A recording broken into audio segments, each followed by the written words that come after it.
Yet. Oh, yeah, you are. Okay, thank you. Chapter 18, Castles in the Air. We are to the climax of the story, the most exciting part, the heart of the story. Our heroes are rushing for the castle in the air. Behind them, they're being chased by all of the demons from the kingdom. Higher and higher they climbed in search of the castle, and the two banished princesses, from one crest to the next, from jagged rock to jagged rock. They're gaining on us, shouted the humbug, wishing he'd never looked back. But there it is, cried Milo at the same instant, for straight ahead, climbing up from atop the highest peak, was a spidery spiral staircase, and at the other end stood the castle in the air. I see it, said the happy bug as they struggled up the twisting mountain trail. But what he didn't see was that curled up right in front of the first step was a little round man in a coat, sleeping peacefully on a very large and well-worn giant book. A long pen sat behind his ear, and there were ink stains all over his house, or his hands and face. He wore a pair of the thickest eyeglasses Milo had ever seen. Be very careful, whispered Talk when they finally reached the step, and they gingerly stepped around and started up the stairs. Names? Called out the little man, waking up. Just as the bug reached the first step, he sat up quickly, pulled out the book, put on his eyeglasses, and waited with his pen in the air. Well, stammered the bug. Names, he cried again, and as he did so, he opened the book to page 512 and began to write furiously. As they called out their names, he noted them carefully in alphabetical order. Splendid, splendid, splendid, he muttered to himself. I haven't had an M in ages. What do you want our names for? Asked Milo, looking over his shoulder anxiously. We're in a bit of a hurry. Oh, this won't take a minute, the man assured them. I'm the official census taker. And I don't know if you guys knew it, but this year we had a census taken in the United States where they tried to count every single person in the United States. They normally spell census. I'll put it in the chat because this is another one of those homophones. So they normally spell that kind of census like this, C-E-N-S-U-S. But of course, this man has spelled it like this. So I'd love you to make a little prediction as to what this man does and what's going to happen to them at this point with the demons rushing up at them. Any guesses right now? Maybe like make sense of stuff, like this is why this happens and this is why that happens, kind of. Deckard, your guess? I think he's gonna spell out a bridge, but then it's gonna be wrong. It's gonna be something else. Gonna trick him. Okay, Alaya. The way he spelled census is like that, so you might smell them or something. 5 senses, yeah. So you think he's going to take their senses away from them? Interesting, good predictions. All right, here we go. This will only take a second, but before you continue, I must have some information so that I can take your senses. Now, if you'll just tell me where you were born, when you were born, why you were born, how old you are, how old you were then, how old you'll be in a little while, your mother's name, your father's name, your aunt's name, your uncle's name, your cousin's name, where you live, how long you've lived there, the schools you've attended, the schools you haven't attended, your hobbies, your telephone number, your shoe size, your shirt size, your collar size, your hat size, the names and addresses of 6 people who can verify all this information. We can get started. One at a time, please. Stand in line, no pushing, no talking, no peeking. The humbug, who had difficulty remembering anything, went first. Oh my goodness. The little man leisurely recorded the answer in 5 different places, pausing to clear his throat, straighten his tie. Next, he announced very officially. I do wish he'd hurry, said Milo, stepping forward, for in the distance he could see the first of the demons already beginning to scale the mountain toward them, no more than a few minutes away. The little man wrote with painful deliberation, finally finished with both Milo and Talk, and looked up happily. May we go now? By all means, the man said agreeably. Just as soon as you finish telling me your height, your weight, the number of books you read in a year, the number of books you don't read each year, the amount of time you spend eating, playing, working, and sleeping every day, where you go on vacations, how many ice cream cones you eat in a week, how far it is from your house to the nearest barber shop, what is your favorite color. Then after that, please fill out all these forms and applications 3 copies each, and be careful. If you make a mistake, you'll have to start over. Oh dear, said Milo, we'll never finish. And as he spoke, he could see the demons coming up the mountain. Come, come, said the census taker. Don't take all day. I'm expecting several more visitors any minute now. They set to work feverishly, then finished and handed it to the census taker. He thanked them politely, took off his eyeglasses, put the pen behind his ear, closed the book, and went to sleep. Destination? Shouted the census taker when they started to climb the stairs again. But I thought, repeated the astonished bug. Destination? Castle in the air. Why bother? Said the census taker, pointing into the distance. I'm sure you'd rather see what I have to show you. As he spoke, they all looked up, but only Milo could see an exciting circus there on the horizon. There were tents and sideshows and rides and even wild animals, everything a little boy could spend hours watching. And why wouldn't you want a more pleasant aroma, he said, turning to Talk. The dog immediately began to smell wonderful smells of food and meat cooking. Alaya, I think you might have been onto something. And here's something I know you'll enjoy hearing, he assured the humbug. The bug listened as he could hear people shouting and applauding for him. They each stood as if in a trance. The census taker sat back with a satisfied smile on his face. And now it was less than a minute until the demons would be upon them. Milo was too distracted watching the circus to notice. Talk had his eyes closed to better smell, and the bug was bowing and waving. The little man had done his work well, and except for some crawling noises just a little bit away, everything was silent. Milo, who got so distracted, let his grip on his bag of gifts slip from his shoulder to the ground. What do you think is going to happen when his bag hits the ground? What's going to come out of that bag? Uh-oh. What's in the bag? Like sounds. Ah, the sounds from the sound keeper. Let's see. And as the bag hit the ground, the package of sounds broke open, filling the air with peals of happy laughter. And Talk and the humbug woke up as if the spell was broken. There's no circus, cried Milo. There's nothing that smells good. And my applause is gone, said the humbug. I warned you I was the census taker, sneered the census taker. I help people find what they're not looking for, hear what isn't there, and run after what they're not chasing, he cackled. And I'll destroy your sense of proportion. What's that? Said Milo fearfully. He said, unfortunately, as long as you have the sound of laughter, I cannot take your sense of humor. And with it, there's nothing to fear from me.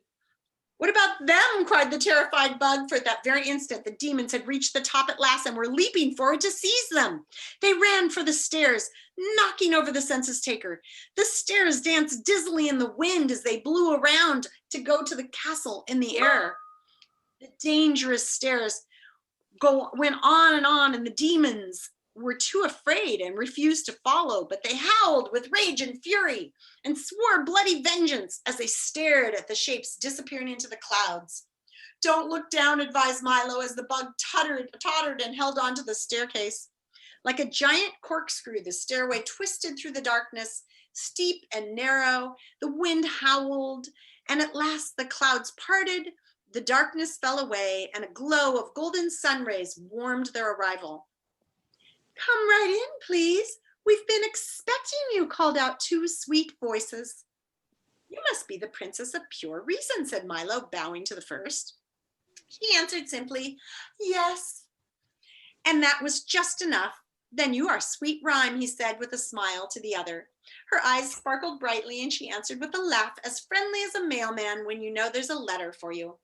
We've come to rescue you both, Milo explained very seriously. And the demons are close behind, said the worried humbug, still shaky from his ordeal. And we should leave right away, advised Talk. Oh, they won't dare come up here, said Reason gently, and we'll be down there soon enough. And here, oh, I forgot to pin my video, but let me do that. Pin. Okay. Oh, here's the picture of Milo and the 2 princesses, Rhyme and Reason. Okay. Why not sit for a moment and rest, suggested Rhyme. I'm sure you must be tired. Have you been traveling long? Days, sighed the exhausted dog. Weeks, said the bug. It has been a long trip, said Milo. We could have been here much sooner if we hadn't made so many mistakes. I'm afraid it's all my fault. You must never feel badly about making mistakes, explained Reason quietly. We used to always put this sign up in our classroom. As long as you take the trouble to learn from them, you often learn more by being wrong for the right reasons than you do by being right for the wrong reasons. Do you agree with that? You can learn more for being wrong for the right reasons than being right for the wrong reasons. But there's so much to learn, he said with a thoughtful frown. Yes, that's true, but it's not just learning things that's important. It's learning what to do with what you learn and learning why you learn things at all that matters. That's just what I mean, explained Milo as Talk and the exhausted bug drifted quietly off to sleep. Many of the things I'm supposed to know seem so useless that I can't see the purpose in learning them at all. You may not see it now for a reason, but whatever we learn has a purpose, and whatever we do affects everything and everyone else in the tiniest way. Why, when a housefly flaps his wings, a breeze goes around the world. When a speck of dust falls to the ground, the entire planet weighs a little more. And when you stamp your foot, the earth moves slightly off its course. Whenever you laugh, gladness spreads like the ripples in a pond. And whenever you're sad, no one anywhere can really be happy. And it's much the same thing with knowledge. For whatever you learn something new, the whole world becomes that much richer. And remember also, added the Princess of Sweet Rhyme, that many places you would like to see are just off the map, and many things you want to know are just out of sight or a little beyond your reach. I think I understand, said Milo, who was still full of questions and thoughts. But which is the most important? At that moment, the conversation was interrupted by a far-off chopping noise. With each loud blow, the entire room and everything in it shook and rattled. Uh-oh, didn't the princesses say they'd be down below soon enough? What is happening? Down below on the murky peak, the demons were busily cutting the stairway loose with axes and hammers and saws. Before long, the whole thing collapsed with a tremendous crash, and the startled humbug leapt to his feet just in time to see the castle drifting slowly off into space. We're moving, he shouted, which was a fact that had already become obvious to everyone. I think we had better leave now, said Rhyme softly, and Reason agreed with a nod. But how will we get down, groaned the humbug, looking at the wreckage below. There's no stairway, and we're sailing higher every minute. Does anybody have an idea how they're going to get down? Magic wand. Let's see if your idea had anything to do with this. Oh, interesting. Okay. Well, time flies, doesn't it? Asked Milo. On many occasions, barked Talk, jumping eagerly to his feet. I'll take everyone down. Can you carry us all? Inquired the bug. For a short distance. The princesses can ride on my back, Milo can catch hold of my tail, and you can hang on to his ankles. But what of a castle in the air? Let it drift away, said Rhyme, and good riddance, said Reason. For no matter how beautiful it seems, it's still nothing but a prison. And they plunged down the mountain to the monsters below. And we are to the last chapter, the return of Rhyme and Reason. Sailing past the three tall peaks and just over the outstretched arms of the grasping demons, they reached the ground and landed with a sudden jolt. Quick, urged Talk, follow me. We have to run for it. With the princesses still on his back, he galloped down the rocky trail, and not a moment too soon, for pounding down the mountainside came the crowd of demons. Thick black clouds hung heavily overhead as they fled through the darkness. Have you ever noticed how authors often make the weather reflect what's going on in the story? So since it's like a scary and bad time, they make the weather really horrible. And then when things are good, it'll be all sunny and nice. All right, jumping clumsily from boulder to boulder and catching hold with his curving claws was the horrible hopping Hindsight, most terrifying of all. Inching along with giant soft-shelled snails with blazing eyes and wet mouths came the gorgons of hate and malice, leaving a trail of slime. Faster, shouted Talk, they're closing in. Down from the heights they raced, Milo running as never before. From off on the right His heavy, bulbous body lurching forward came the overbearing know-it-all, a dismal demon who was mostly mouth. Next to him and just a little behind came the gross exaggeration, whose grotesque features and unpleasant manners were hideous to see. Riding along on the back of anyone who'd carry him was the threadbare excuse, a small, pathetic figure who was all tattooed. Closer and closer they came, bumping and jolting. Tuck staggered along bravely with rhyme and reason. Milo's lungs were on fire. The humbug was slowly falling behind, and gradually the path grew broader and more flat until they reached the bottom of the mountains and turned toward wisdom. Ahead lay light and safety, but perhaps it was a bit too far away. Bump, bump, bum. And down came the demons from everywhere, frenzied creatures of darkness, lurching wildly. And here's our picture. Oh my gosh, look at those demons. Kind of crazy drawing style, huh? All right, so exciting. Far off in the distance, they saw the terrible trivium and the gelatinous giant urging along with glee. The exhausted humbug swayed and tottered. "I don't think I can," he gasped, as a jagged slash of lightning ripped open the sky and the thunder stole his words. Closer and closer the demons loomed and suddenly stopped as if frozen in midair. Oh, wait. Closer and closer the demons loomed as the desperate chase neared its end. Then, gathering themselves for one final leap, they prepared to eat first the bug, then the boy, and last the dog and his two passengers. They rose as one and suddenly stopped as if frozen in midair, unable to move, staring ahead in terror. Milo slowly raised his weary head, and there in the distance, for as far as the eye could see, stood the massed armies of wisdom, the sun glittering off their armor. There they are, King Azaz, I think. And maybe the mathematician as well. Let's see. The sun glistening off their swords and shields. For a moment, everything was silent. Then 1,000 trumpets sounded, then 1,000 more, and a long line of advanced. Slowly at first, then faster and faster. Ha ha ha. There in the lead was King Azaz, his dazzling armor embossed with every letter of the alphabet. And with him, the mathematician, brandishing a freshly sharpened staff. "Well done," said the Duke of Definition.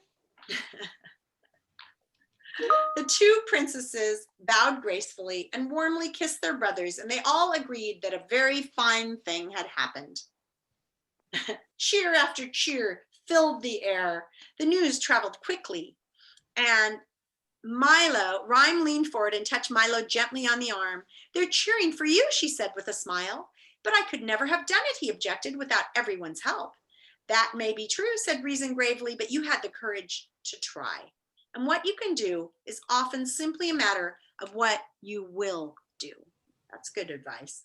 "That's why," said Azaz, "there was one very important thing about your quest that we couldn't discuss until you returned." "I remember," said Milo eagerly. "Tell me now." "It was impossible," said the king, looking at the mathematician.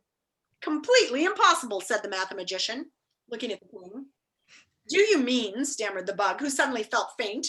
"Yes, indeed," they repeated together. "But if we told you that then, you might not have gone. And as you've discovered, so many things are possible, just as long as you don't know they're impossible." I love that. And for the remainder of the ride, Milo didn't utter a sound.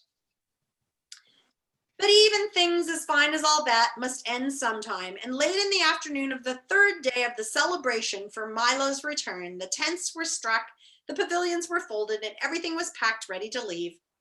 "It's time to go now," said Reason, "for there is much to do." And as she spoke, Milo suddenly remembered his home. He wanted very much to go back, yet somehow he could not bear the thought of leaving. "And so you must say goodbye," said Rhyme, patting him gently on the cheek.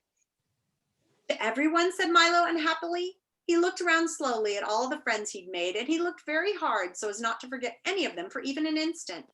But mostly he looked at Talk and the humbug, with whom he'd shared so much, the dangers, the fears, and best of all, the victory. Never had anyone had two more steadfast companions. "Can you both come with me?" he asked, knowing the answer as he said it. I'm afraid not, old man, replied the bug. I'd like to, but I've arranged a lecture tour that will keep me occupied for years. And they do need a watchdog here, barked Tox sadly. Milo embraced the bug, who in his most typical fashion was mumbling gruffly, bah, but whose damp eyes told quite a different story.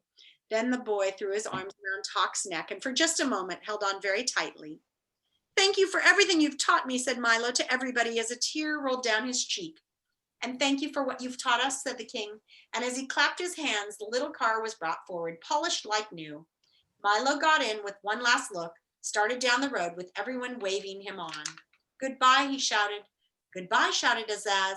Always remember the importance of words and numbers, added the mathematician forcefully. Surely you don't think numbers are as important as words, he heard Azaz shout from the distance.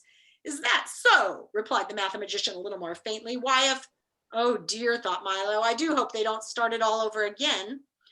And the road dipped and he headed for home.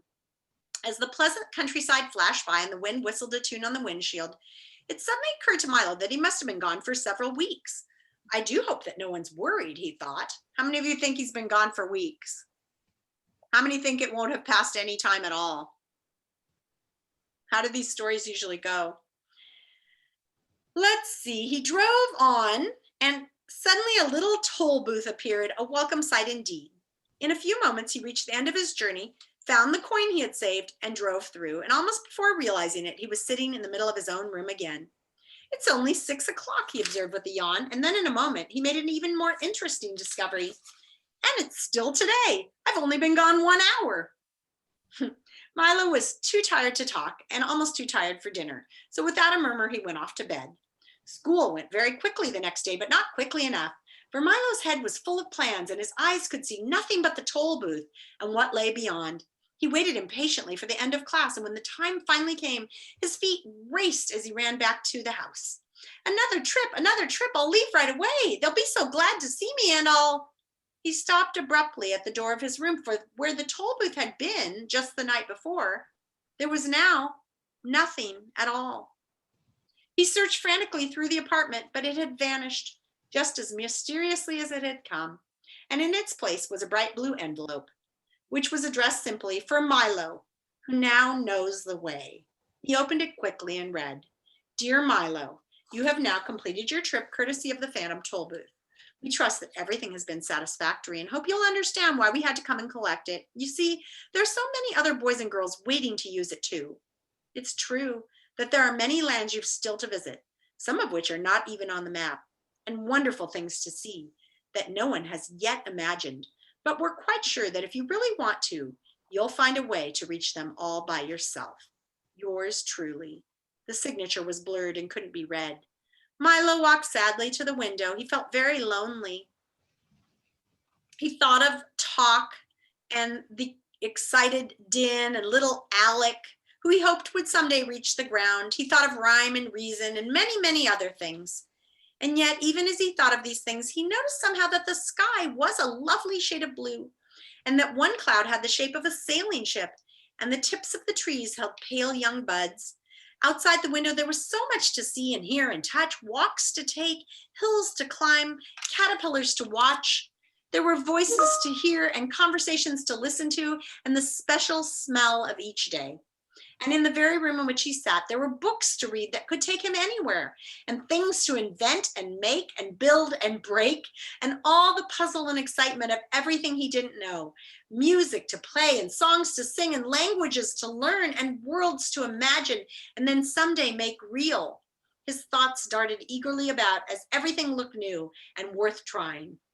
Well, I would like to make another trip, he said, jumping to his feet. But I really don't know when I'll have the time. There's so much to do right here. The end.